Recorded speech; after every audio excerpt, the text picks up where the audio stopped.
Percent of the time, I have no idea what I'm talking about. No one knows what it means, but it's provocative.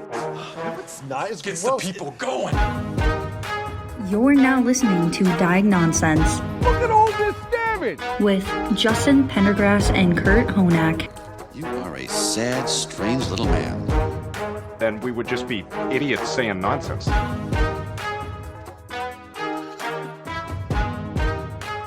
I think that I just are we recording? Yeah, I'm gonna record on Zoom. Recording in progress. Recording in progress. Uh-oh. Beep boop. Recording in progress. Kurt, they're coming for you. Yep. The robots. The robots. That's not funny. When GDP, what is it? GPT? I can't remember. GTP. Yeah. Right?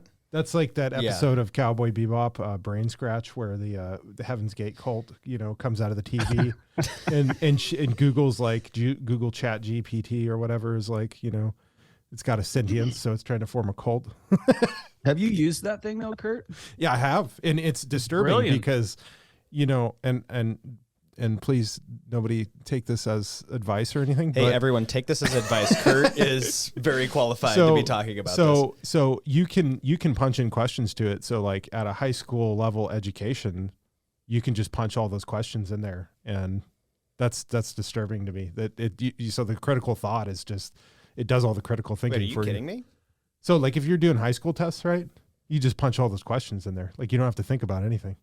So unless the test is proctored, somebody could just go through their complete high school education and not. Kurt, I don't know if you should be saying this. Well, that's the future. It's like again, Josh, we're having this conversation about STEM. So STEM is going by the wayside, right? Science, technology, engineering, and math is just.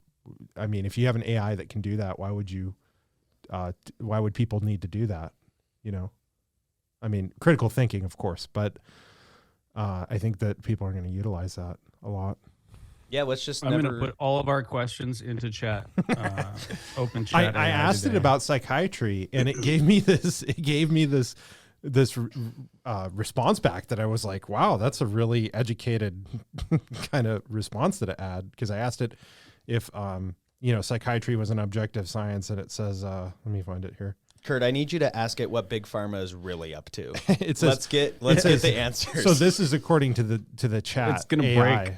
This is according to the chat AI. No, psychiatry is not an objective science. It involves subjective elements such as diagnosis and treatment, which are based upon the individual clinician's experience, knowledge, and personal beliefs. Kurt. The diagnosis and treatment of mental disorders. But what does that mean? Break the internet. Involves a combination of biological, psychological, and sociocultural factors, and that's the AI is saying that. That's not a bias, right? I mean, well, you can make the AI biased by putting in programming. But it's technically not. So basically what this thing does is it takes information from the rest of the world. Yeah. And then compiles its own analysis of that information. Yeah. If I gave it two different articles, one for Trump and one against Trump, it would then tell me its opinion on Trump. They're already trying to put in program stops, I think, to prevent it from having a biased opinion. But the problem is then if you limit its opinion, then I mean, Joe Biden's starting a program that's turning the robots Democrat. Okay, Kurt, why don't you just calm down over there? I don't like where this is going. Well, thank you guys for tuning in to Diagnonsense. I'm your host, Justin Pendergrass, here with my co-host, Kurt Honak. How you doing, Kurt? Doing great.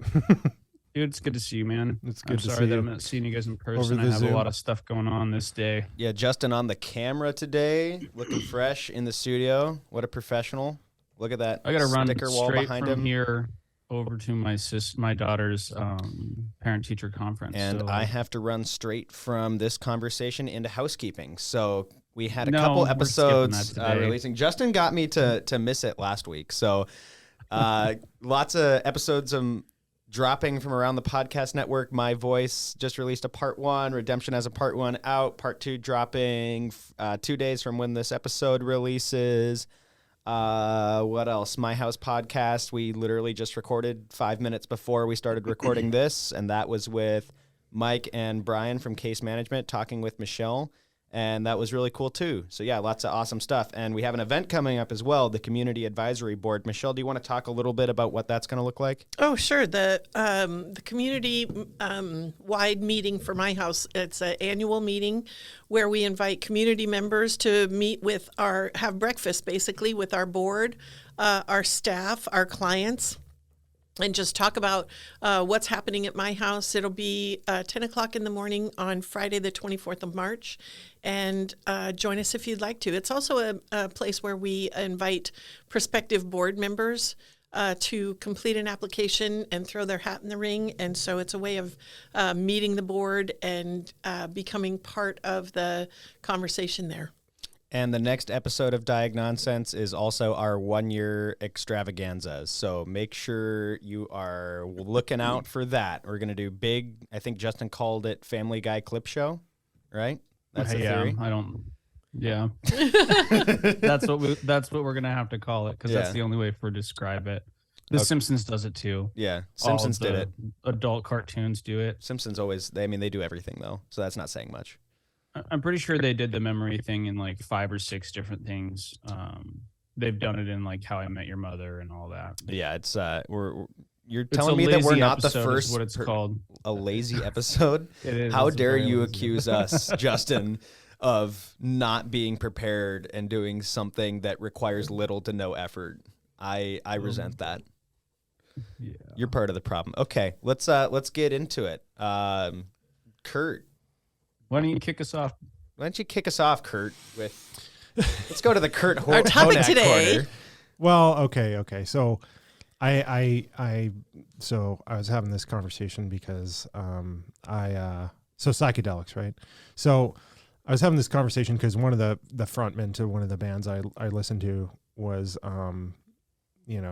talking about psychedelic experiences and had like this book that I recently purchased that I was interested in following, and so I was reading, I was like skimming over it, and I'm going, one of the things in there was to counteract and I'm not promoting the use of drugs. This just in, Kurt is promoting the use of LSD. Kurt, congratulations! This is your last episode. No. But I'm curious, right? Because I was on the pharmaceutical end of psychiatry and really wasn't finding anything useful with that, and so I'm curious about this culture, and so. I'm reading this book and it's saying like, well, if you have a bad trip with LSD, you can reverse that through Thorazine or niacin, and Thorazine is a first generation antipsychotic. And at the same time, I'm like going over our legislative bills and like, mental health care. And I'm going, first generation, like, so this is a first generation antipsychotic, not that any of them are good, but I'm going, the remission rates, we're looking at the remission rates, and some of these studies are saying that people that are introduced to antipsychotics have half the remission rate for psychosis and insanity or severe mental illness than people who haven't been exposed to antipsychotics. So I'm going, okay, your solution to a bad LSD trip is to chemically lobotomize your brain. And so I was just really skeptical of that, and we were having a funny conversation about that because Michelle was talking about like, Tim Leary, and she had seen Tim Leary towards the end of his life. And for people who don't know him, he's this huge psychedelics proponent, right? In like, I think 60s, 70s. And so he's like part of the counterculture, and it's interesting. Like Kurt, part of the counterculture. Well, there's good counterculture and there's bad counterculture, right? And I think in the 60s, they really didn't have as much science about these things, right? Because that was the era for the antipsychotics and the it was like the pharmacological revolution, right? It was like we're gonna treat everybody with drugs, and it's gonna, we're gonna be not in a Brave New World, but but I don't know how the math worked out on that, but they didn't think that this would create an issue long term for on the psychiatric end.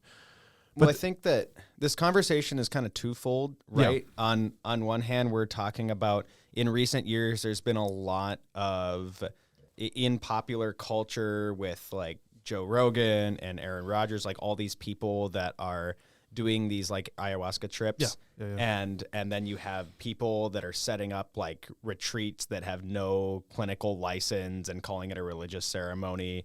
Because it is part of religious ceremony for like tribes in South America, but you have all these, for lack of a better term, white people that just go and take it over. I know. Can I just speak to that? I think that whole thing is fascinating because the Native Americans the Navajo people have used mescaline for thousands of years to find their spirit animal, and they have a whole ceremony around that. It's part of their religion. They do that once in their lifetime. They don't do that every weekend. Recreationally.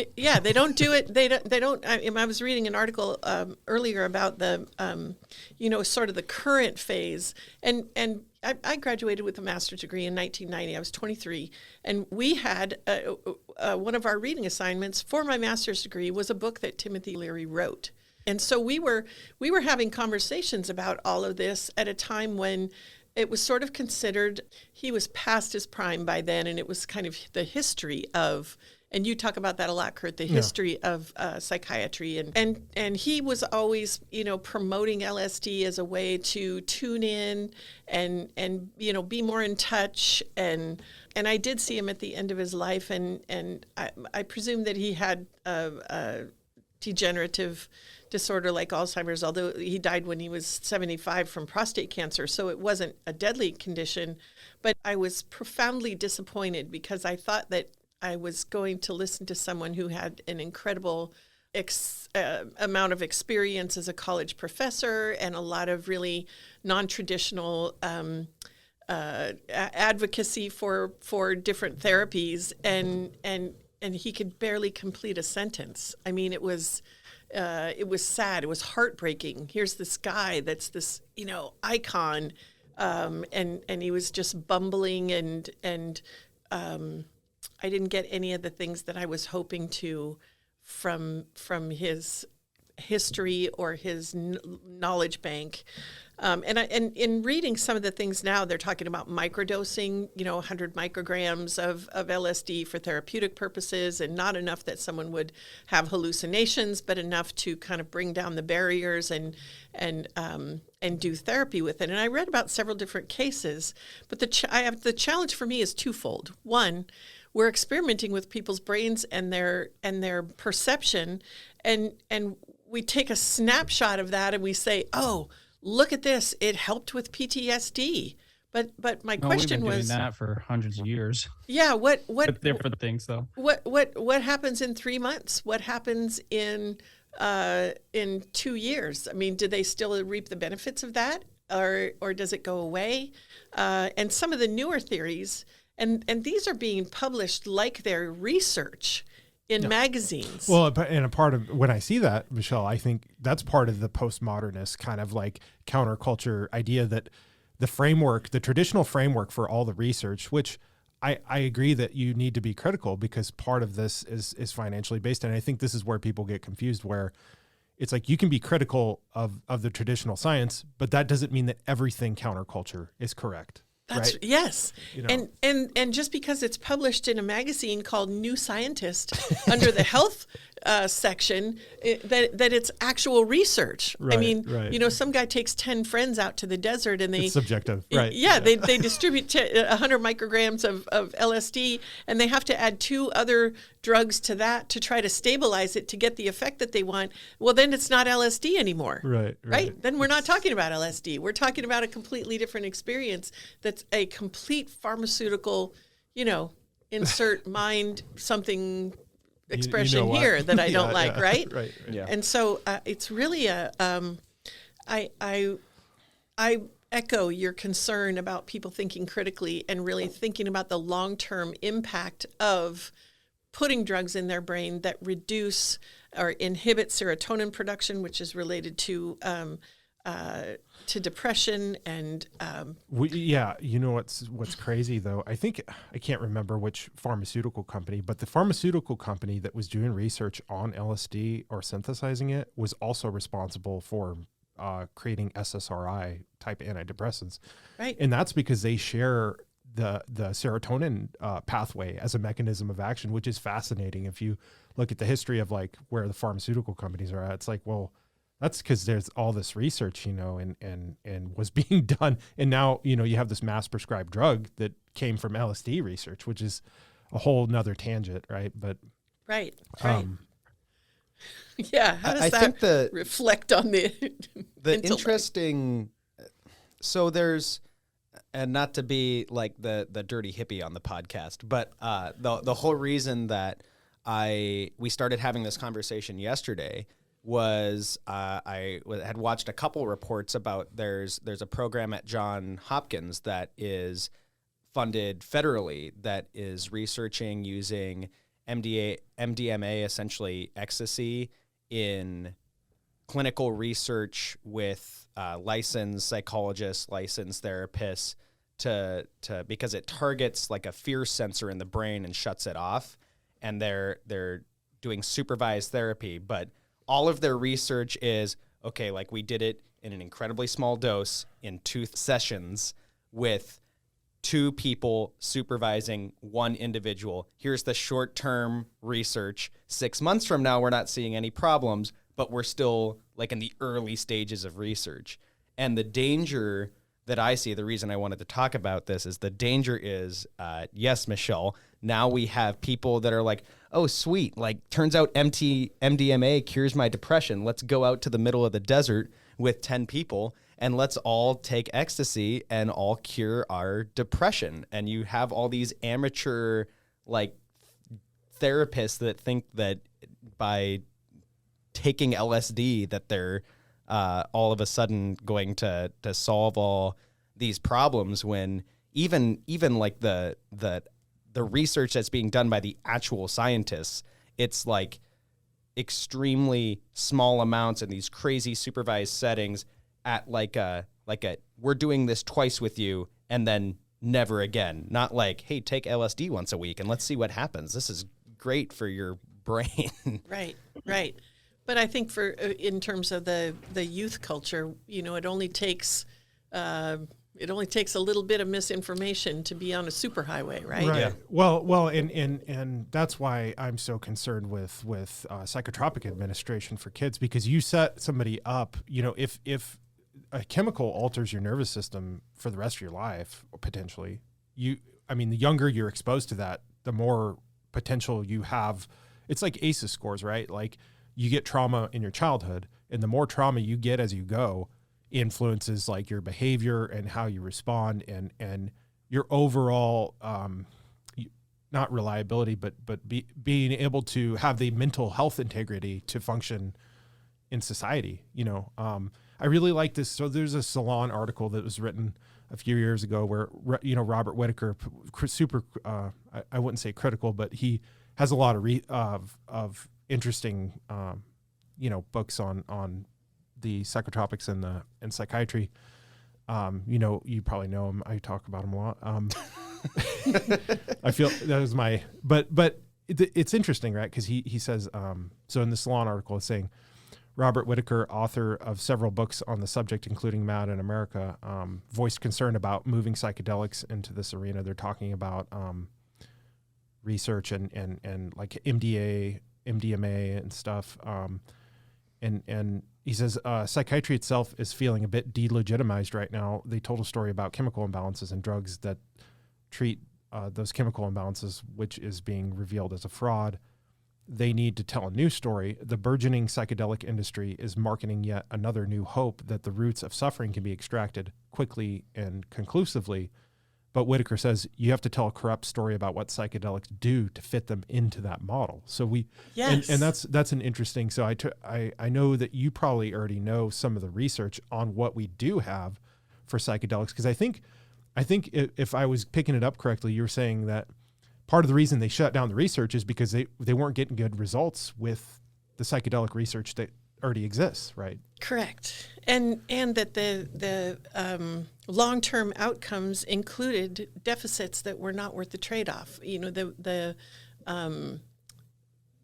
the overall impact, and this is another thing that I see when I'm reading the articles, they're talking about specific neurotransmitter inhibition in relation to serotonin or a specific chemical. And what happens when LSD, lysergic acid dithylamide, it's a lot of big words for me, Michelle. I'm getting scared. Lysergic acid dithylamide goes into the brain. It doesn't just affect one neurotransmitter. It affects the chemicals in your brain that actually provide structure. That's why you have hallucinations, you see things. It affects your 5 senses, and it reduces the structure chemicals in your brain to allow your brain to perceive things that aren't in fact there. And so when they take a piece of that impact and titrate it down to serotonin, and that's what they describe, that isn't honest. That isn't accurate. And so, well, that's just like I heard testimony on SSRIs talking about where they're saying this impacts the way dopamine functions in your brain too. And this is part of the reason SSRI antidepressants impact your ability to maintain long-term relationships, because they actually shut down the excitement from having those social bonds. And that's, you know, when they're reviewing violence with SSRIs, I think that that's fascinating.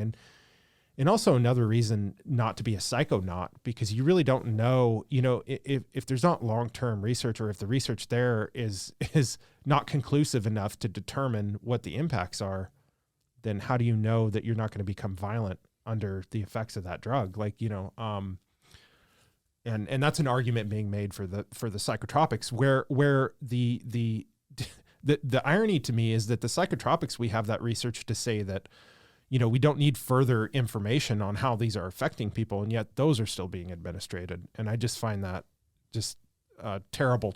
I mean, ironically tragic, but an irony too, you know. That takes us back to the root of all evil: history, politics, and money, right? Right. That's, I mean, there's no logical answer. There's no logical reason for that. Right.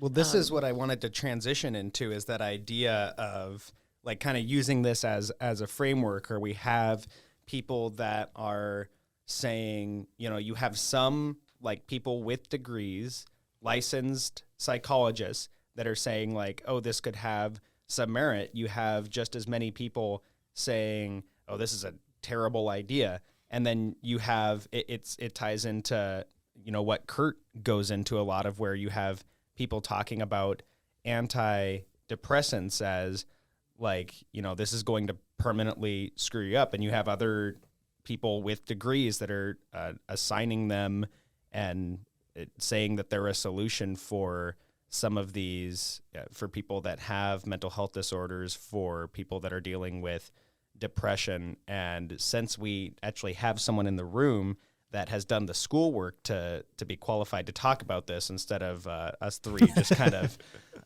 layman's terms. Right. And it ties into what we were talking about last week, Kurt, kind of about the DSM, and can we even, is there a way for us to view any of this as objective when really we're talking about a subjective science like history? Michelle, I mean, I think all 4 of us in this room have been in therapy sessions with a therapist. Some of us have been on the other side of the desk in Michelle, but I kind of want to dive into that, this idea of what can we view as objective when it comes to the subject of the mind? Wow, that's a really deep question, Isaac. I know, this is a pretty deep podcast. I hear you. Or maybe it's not, and that was all just mumbo jumbo. I can't tell. Well, I hear where you're coming from. I think you can get a good feel for a trajectory, though. I mean, you know, it's like the story of psychotropics. It's like we've had science to suggest that those are not, you know, don't have efficacy. They don't really solve. They're not a magic cure-all, but they're still prescribed and marketed like that they are. You know, and that's the social story. And I think, you know, maybe there isn't 100% objective grounds, but to go from I've reviewed, you know, I'm reading 300 pages on the meta-analysis of science on psychotropics to, I'm just going to have a subjective psychedelic experience with a group of my friends with no clinical controls in place. I think that's I think you have to, it's almost like you have to be the science. That's why they always say the science isn't settled, right? Because you're always in this process of creating more objective measurements and more objective controls. And I think that's why we use mental health people as kind of a barometer of where culturally is the healthiest place to be for mental health. And that is a good question though, Isaac, because it's like, well, if we can't trust the people that have the authority over that because they are not using the objective science, then do you make up your own mind and how much do you believe? Well, I think my thought was that there is no objectivity for good reason, because you have to you should be looking at everything on an individual to individual basis, right? I mean, Justin, I think that's where what you've done in this field has been so successful, is the ability to connect. You talked about it a lot, and I'm kind of going back to some of our early episodes because I've been re-listening to everything to get ready for this next episode. But I mean, you talk a lot about into people being able to come up with a plan on an individual basis and to kind of walk with someone on a person-to-person basis, using that humanistic connection as the anchor, right? Correct. I'm sorry I'm quiet. This is a lot. It is a lot of stuff, different stuff. And this is just completely out of my realm, so I'm just listening. Well, I don't want to jump in and sound stupid and like I'm trying to sound like I know what I'm talking about, because I don't. This is not my cup of tea. I don't know anything about this. Yeah, whereas I don't worry about that. I just sound no, stupid. I know. That's right. We can't have two of us on the same podcast. Well, I think the question of objectivity is really interesting, and it drills all the way back down to the way that some of the studies are done. When you're reading about the current studies that are microdosing with LSD, if you're doing a double-blind study, then a double-blind study gives you some measure of objectivity. That means that the person who's getting the dose doesn't know if they're getting the actual dose or if they're getting a placebo, and they're measuring the effect based on the actual drug interaction in the brain and not the person's perception. So the idea that we're doing some of these, quote, research, unquote, projects where we take people and we microdose them and we tell them what the outcomes that we're looking for are, and then we measure what those outcomes are, that isn't really research, and that isn't really objective. And so while we can talk about, just like Timothy Leary, while we can talk about the impact of the drug on subject A or subject B or Timothy Leary, what we can't do is say that that is the standard impact of the drug, because everyone is different. And unless you're actually measuring it in a double blind, you can't possibly get an objective measure of the impact of what that's doing. The person's expectations, their biology, how much sleep they got last night, how much water they have in their system, their nutrition levels, all of that factors into the way that these psychotropic drugs impact the brain. And so I would find it very, very difficult to say that we could be objective about any of those studies unless they were a double blind and we had, nutritional, hydration, electrolyte, and environmental controls that meant that the people who were participating in that all had the same lead up, they had the same, precursors, and then they didn't know whether they were actually getting the drug or not. And then they reported what the impact was. See, and I think that we're actually really close to being able to have that control, because now we're incubating and building people in labs. Wait, what? Yeah. Wait, are you? You haven't blowing seen the that whole huge lid off science? the clone? I'm just saying we're about to have complete control of the genetic level of a human, because they're literally like building babies Wait, what? Where are we going? Yeah, dude, look it up. It's so crazy. Are you talking about that picture of like all the artificial wombs? Yeah, that wasn't they proved that wasn't a real picture. That was from some science fiction movie. No, but you're saying we're going to that science fiction that direction. place We with like can designer already babies. do that. We don't have a mass lab of designing children. But I mean, I think the scarier thing is what like the scientists are able to do now with like gene therapy, where you can, if you have enough money, you can build like these designer babies and pick like the color of their eyes and what sort of like. That's what I'm talking about. Yeah. So like eventually I mean, I'm just saying eventually there will be a time when they're like, yeah, let me just go in here and alter that thing that's going on with your chemicals in your body and say, okay, let's fix this, or let's change that. Hey, I get really sleepy around, these things. I'd like to stay up longer and only need 4 hours of sleep. Like they're going to be like messing with people like that. And I know it's going to have a longer term effect, but I really see that happening. And I mean, we're already doing it right here with psychotropics and with, pharmaceuticals. We're already doing that, but there's going to be another way. What you're saying, Justin, is basically that without the unethical components of the psychedelic research, we're already breaking all those ethical boundaries regardless of the psychedelic research. Right. And I totally agree with that. We're quote unquote walking on the line of altering, the human mind. Well, like I struggle with that a little bit because with some of that, because some of that research is the same research that leads to finding like a cure for Alzheimer's or something, right. That's where a lot of this research has come from, is people looking to be able to go in and fix someone's Alzheimer's or fix dementia, or to alter someone's genetic code, right, so that so that they're not susceptible to some of these chronic diseases. I mean, I guess what point are we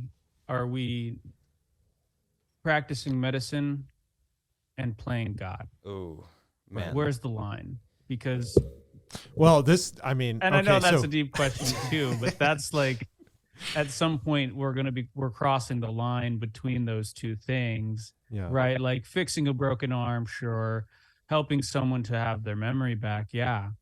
Right? But at what point does it stop being medicine and start being you playing God? Well, there's a flip side of the coin, right? But I definitely struggle with it a little bit, because I hear what you're saying, Justin, right? Like where, that's like the plot of every like science fiction movie that deals with this, where we've gone too far. We cured cancer, but we caused the zombie apocalypse. At what cost? I think you can use science and these innovations ethically, but the problem is that the temptation to launch a research campaign and pull in millions of dollars is too high. Like I saw a thing where I think it was on Ars Technica, about Alzheimer's research, and like there was a huge block of it that was actually not, they had like fundraised it and couched it a certain way. And I forget the exact article. Let me try and find it. But it was false. Like they didn't have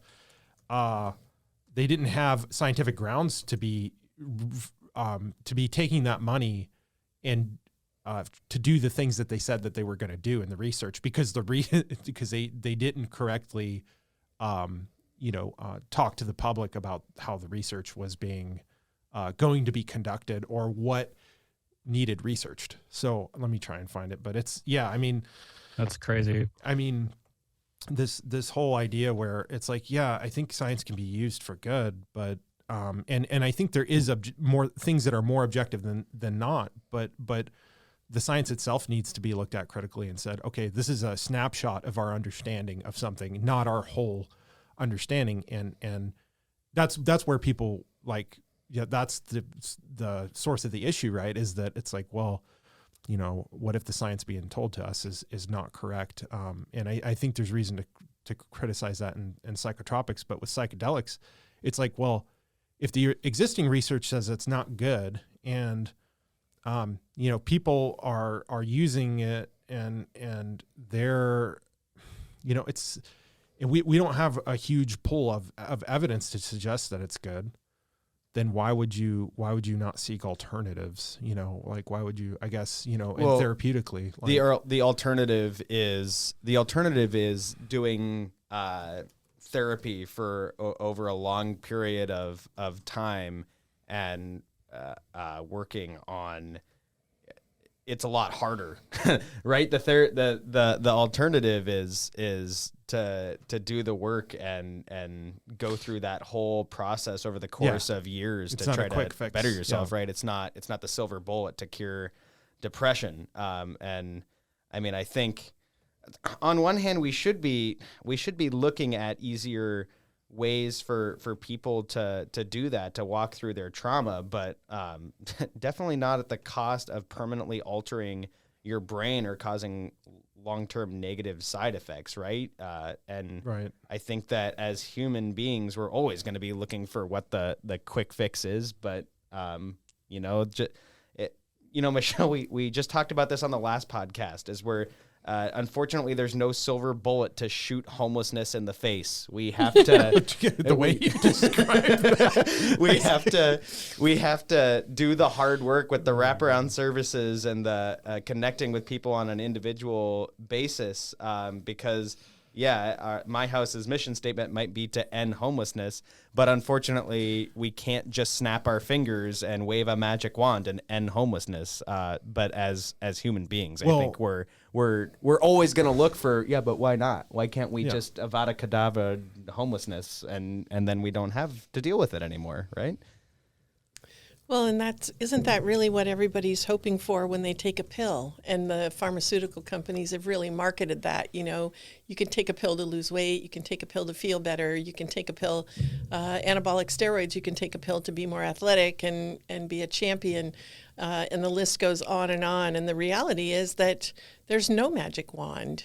We can't wave it for athletic potential. We can't wave it for homelessness. And it's not likely that we're going to be able to wave it for depression. I appreciate the constant barrage of new, quote unquote, therapies that are constantly coming on the market by the pharmaceutical companies, touting the fact that they've found the solution. But I also think that we have to at some point live in the real world, and there's a whole lot more to brain functioning than taking a pill or dropping some acid or whatever the latest fad is. I also really feel concerned that we frequently see. And this happened in the 70s and 80s with Tim Leary, and it also happens with pharmaceutical companies and fad diets and all the different things today, where we take a piece of the truth or a little part of the truth, and we say this has the potential to really change your life, and we ignore the 3 pages of side effects that are printed, not even included with your prescription, but printed online somewhere that you can find if you're so inclined. But we ignore the side effects, and we ignore the mass shootings, and we ignore all the pieces to that picture that make up the whole puzzle. And I'm consistently disturbed by that. I feel like we're constantly being duped. Right. And well, and I think this is a punctual conversation to have, because I just had something in my Robin Hood snacks feed the other day that says I think it said psychedelic market's going to overtake the cannabis market in the near future. And I just thought this is a recipe for disaster, because I mean, just like with every magic bullet we've had before, whether it was, the neuroleptics, I mean, arguably all the way back to opium, and we'll have to do another podcast on opium. Oh gosh, we're out of time. Don't spoil our opium podcast. Yeah, I'm catching up on the book. I'm reading the book. Arguably all the way back to opium, where I remember the story of this guy in one of Robert Whitaker's books where they did hydrotherapy to him, and that was the cure-all in the early 1900s for the insane. It was like, we're gonna do hydrotherapy. We're gonna like get you close to drowning, and the shock from that is supposed to heal your nervous system. Electroconvulsive shock therapy, same thing. Yeah, I mean, this guy, he's getting hydrotherapy. When we were just zapping people's brains, like, that'll fix them, right? Let's just electrocute people's brains, and then he's getting hydrotherapy, and the guy goes, because he was heartbroken because he lost this relationship, right? And he got addicted to opium after that, and he was saying during the hydrotherapy that you can't drown love, and then he ended up dying from the opium. I mean, all the way back to that, right, where it's like, even before neuroleptics, it was like, yeah, if we have a problem with you and you're too much of a inconvenience, it's like we're just going to treat you because you have a mental health problem. And it's like that's what I see with psychedelics. It's like, instead of looking at the whole entire the holistically, the environmental factors and everything, is that, well, we can create a counterculture because society is not going to conform to what human needs are. But it's like, well, I mean, you get into the the meta of that is complicated, because it's like, well, if you're going to break down society's walls and not be subject to it, that also means you could create a monster with that isn't in control, doesn't have boundaries with society, right? So, well, at what point do we get off the fantasy train? I mean, do we really have so much shame in our society about being single or about being in and out of relationships in the course of a life that we have to medicate people for that? Right. I mean. Right. At what point do we say, look, all kinds of crazy things happen to all kinds of different people in all kinds of different ways, and we have to stop shaming them and trying to hold up a standard that isn't realistic. Yeah. And can we just let people be people and accept them for who they are and help them work through whatever it is they're trying to work through? We don't have to drown them. We don't have to electrocute their brains. We don't have to dope them up. We don't have to create an alternate universe where, Or a mass hysteria where we think that if we don't do that to people that are sick or in severe mental health conditions, that they're going to somehow take that out on society, when that very treatment may cause them to take it out on society. Right. I think that there's a self-fulfilling prophecy in there that's like a freaking, I don't know, Star Wars Force thing or something. When your antidepressant side effect may cause suicidality, then we might have a problem. Right. Yes. Right. Exactly. Right. And that in the scope of that, that anytime somebody, the understanding that anytime somebody feels suicidal, there's the potential there to be homicidal as well, and really looking at what's happening with some of the mass shootings, the school shootings, and examining, drilling down to medications that were used for psychiatric purposes. Right. Well, and it's like, Isaac, you're saying like, it removes the fear of these people who are having these traumatic situations. And I think about that, and I think, well, benzodiazepines are contraindicated in trauma, meaning that if you remove my fear from something that I'm doing, that you're supposed to be fearful of, that may contraindicate the effects of the therapeutic agent and cause me to be, now I have a complex where I'm afraid of my own behavior because I've had my inhibitions removed to where I could become violent. Right. Yeah. So, that's, wow. I mean, that's concerning. Well, and if you lose your fear of being mauled by a cougar, and then a cougar is standing in front of you, like with its claws out ready to eat you, then yeah, you might have a problem on your hands, right? Right. Yeah. I know that Justin, we're recording this on Parent Teacher Conference Day, and that Justin has to go do parent teacher conferences soon. But I do. Okay. One last question for Michelle before we have to end. Then, Michelle, when it seems like there's so many conflicting reports about everything, especially as it relates to mental health, who can we rely on? Who do we trust? Well, Justin, don't say God. I don't disagree with you, but I mean here on this earthly plane, on this earthly realm. Well, that's a really hard question, and my answer would be to trust yourself and do the research.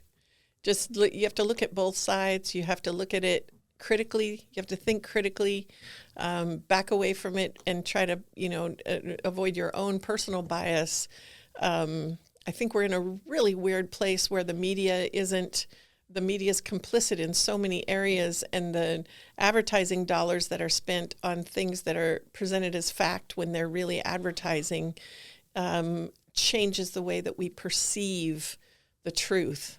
And so, do your own research, read it. If it's not a double-blind study, then it isn't really solid research. It's not objective research. And anytime someone is telling you, the go down the rabbit hole with the pill, do you really want to believe that a pill is the answer when we can look back throughout history from the opium in China 2,000 years ago to today? Do your research, look it up, think critically, find your answers. Well, 200 years, but it's... Stop spoiling our opium war episode, Kurt. Okay. Okay, yeah. Oh, thank you guys for tuning in to Diagnonsense. I'm your host, Justin Pendergrass. I'm here with Kurt Honak. Any final words, Kurt? Just love our group, and I love this episode. I feel like we can't have those conversations. Those conversations aren't being had, or they're not being critically thought about. And we don't have to sacrifice ourselves and this crowdsourced research to find happiness. We can find it, and you don't have to risk everything to find it. Yeah, Kurt. Awesome. Thank nice. you for coming by, Michelle. Thank you for joining us today. Tune in next time as we decide whether cereal is soup. It's not, by the way. It's definitely not. Thanks, Justin. Is a hot dog a sandwich, Justin? We'll talk about it next time. Okay. I don't want to give away any of the answers. All right. Don't spoil the cereal is a soup or not episode. Yeah. Okay. We're going to forget to talk about it completely. It's just not going to come up. There's no chance I remember.